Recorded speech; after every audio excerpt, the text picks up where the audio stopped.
Have you ever done something good, genuinely, from the heart, only to feel punished by life? Have you ever felt like you were paying the price simply because you believed too much in kindness, too much in doing what's right? This is the story of someone, not a human, but a messenger of death.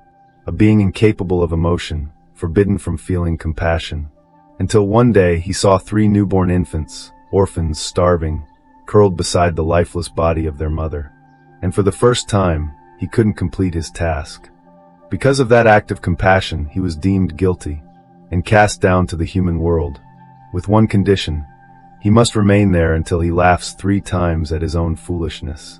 But what could possibly make a divine messenger laugh at his own kindness? And is it possible that what we see as misfortune might actually be part of something much bigger? Sit with me and listen to the full story. A story about death, about fears that never come true, and about the hidden blessings buried deep within sorrow. When a soul leaves the world, death sends a messenger to bring it to the beyond. And this time, his messenger, a being without emotion, created only to carry out orders, was sent down to retrieve the soul of a young mother. But what he didn't expect was the scene he encountered. 3 baby girls, triplets, were curled beside their mother's lifeless body. One still latched onto a breast that had already grown cold. One screamed until her voice gave out, and one had cried herself to sleep, dried tears staining her cheeks. Never before, in all his countless years of duty, had he felt his heart falter like this. How could he carry away the mother's soul and leave behind 3 helpless lives with no one to care for them? Faced with this tragedy, he did something that had never been done before. He returned to the heavens without the soul he was sent to bring. And you know what? In the realm of gods, compassion isn't always celebrated. When he gave his report, death wasn't furious because his order was disobeyed. He was angry because his messenger dared to believe he understood fate better than destiny itself. You wish to be human? Then be human. But you may only return when you've laughed 3 times at the foolishness of your own kindness. And so, the messenger was cast down to the human world. Stripped of powers, stripped of title, all that remained was the memory of 3 infants and one burning question. Was I truly wrong for choosing compassion over duty? The answer wouldn't come right away. It would come only after living as a human, through hunger, through judgment, and realizing this truth. Sometimes what seems foolish today is the wisest decision of our entire life. In the skin-cutting cold of winter, a man lay curled up by the roadside. No coat, no blanket, no one stopped. Only the howling wind in his ears, and his trembling hands buried in the frozen dirt. That man was the messenger, now in human form, beginning to pay the price for his compassion. But then someone stopped. A cobbler, poor simple, on his way to buy a warm coat for his child. Seeing the man shivering, the cobbler paused, and instead of thinking about his own family, he stepped forward to help. I don't know who you are, but if I walk away today, I'll live with regret for the rest of my life. He brought the man home, and warned him ahead of time. My wife will be angry, but don't worry. We'll find a way through this. And just as he predicted, the wife was furious. Not because they were poor, but because of what she called irrational kindness. She shouted, "Our child has no coat, and you give our money to a stranger?" Witnessing everything, the messenger laughed. A short, quiet laugh, yet filled with reflection. That was the first time he laughed in his human life. Not out of joy, but because he suddenly understood. Humans only see what they lose, not the goodness that is yet to come. The wife didn't know that her husband's kindness was planting a miraculous seed for their future. A small lesson. In everyday life, there will be times you're criticized for doing the right thing. They'll call you naive, foolish, or say you're meddling in others' affairs. But doing the right thing isn't always immediately celebrated. Sometimes, helping someone means suffering a little now, to harvest blessings later. And so time passed. The cobbler kept working, and the messenger, now a quiet apprentice, waited patiently for the day when the world would finally see the value of sincere kindness. Life is sometimes like a story whose last page hasn't been turned, and the characters inside, us, often get confused just by looking at the opening chapters. The first day after taking in the stranger, the house felt tense. The wife said nothing. The children still didn't have warm coats, and the winter, remained as cold as the hearts that hadn't yet understood each other. As for the messenger, now a cobbler's apprentice, he quietly continued learning the trade, stitching each seam, cutting each piece of leather, without a single complaint. Time passed.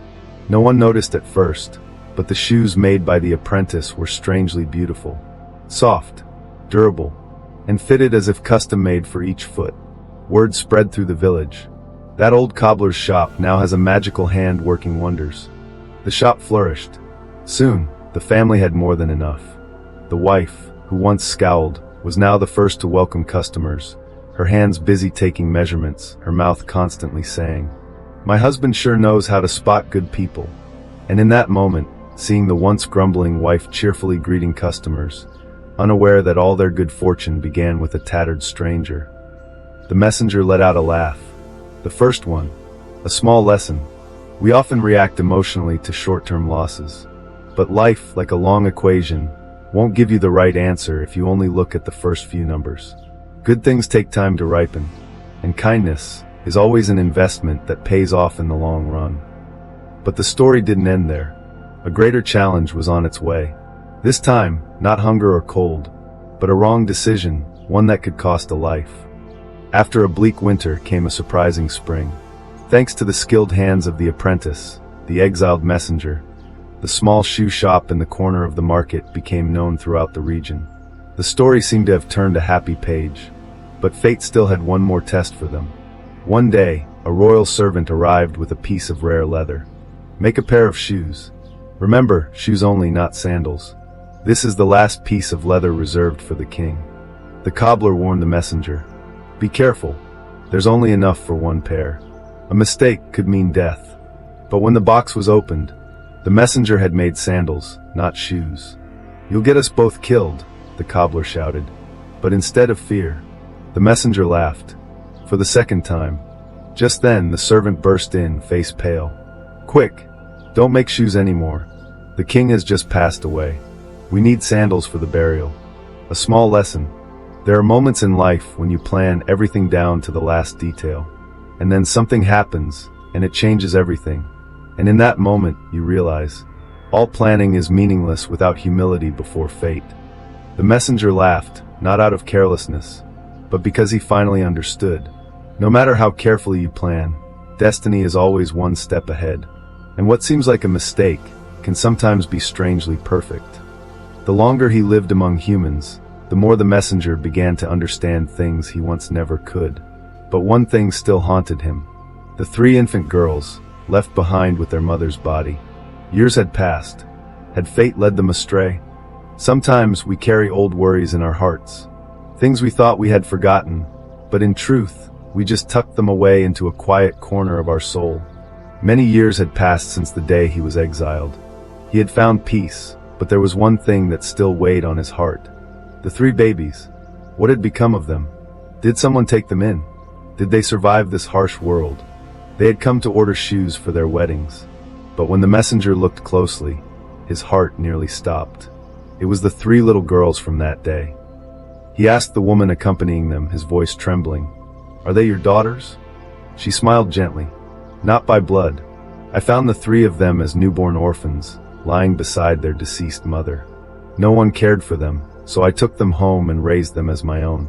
Today they're about to marry 3 sons of the royal family." The messenger let out a soft laugh. The 3rd time, and the last. A small lesson. What we fear the most is sometimes being quietly arranged by fate in a way far better than we could ever imagine. And sometimes our deepest worry resolves itself once we learn to let go and trust.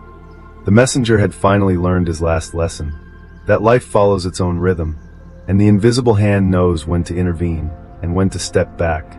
We don't need to control everything. We only need to keep a kind heart and let life take care of the rest. And just like that, the 3 laughs were complete. A soul was set free to return. But before leaving the human world, the messenger wanted to leave behind one final thing. There are moments in life when we try to control everything, make plans, set goals, and calculate every step. But life still flows in its own direction, like a river that never follows the course we designed. We often find ourselves stuck in questions with no answers.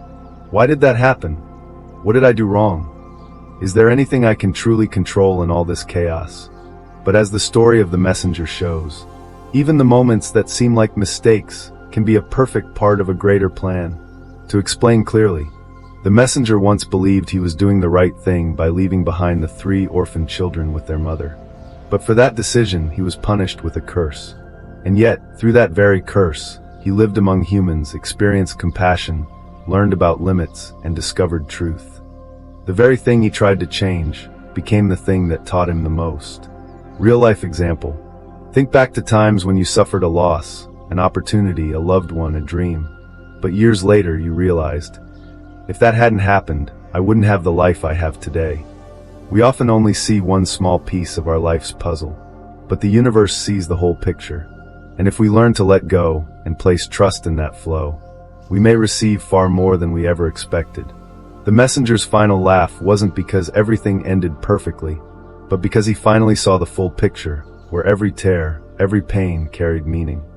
And before returning to the heavens, there was one last thing he needed to do, to pass that lesson on to us.